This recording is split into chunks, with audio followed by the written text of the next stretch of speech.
The gentleman from Virginia, Mr. Griffith, is recognized for 5 minutes. Thank you, Mr. Chairman, and I do appreciate you gentlemen taking your time to be with us today.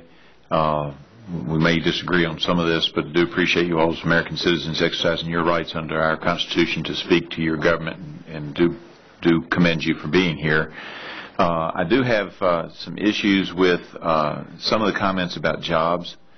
You know, we can always argue over the numbers, but one thing that I find just really interesting is that if you accept the argument that folks are the oil's going to come in and then the oil's going to go out to other countries and this is just a pipeline to send the oil somewhere else, if that argument is accepted, you also have to accept the argument that before it goes to the other countries, it's going to be refined in the United States, thus adding value.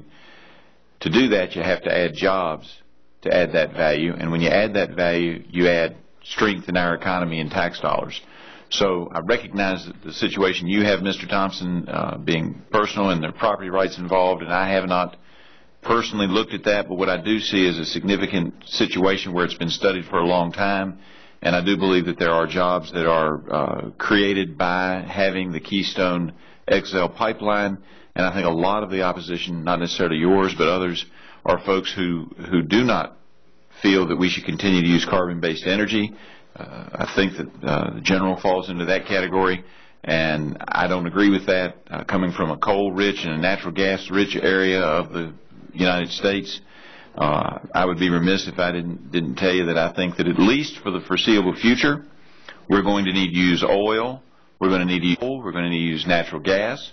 While we should be looking at green energy sources long term, I certainly wouldn't want to put us in a situation where our military had to rely on solar panels in order to provide it with the energy that it needs to move forward. Certainly something that we should look at long term, but I think over the next 20 years we're still going to need our carbon-based fuels. And with that, Mr. Chairman, I yield back. Gentlemen,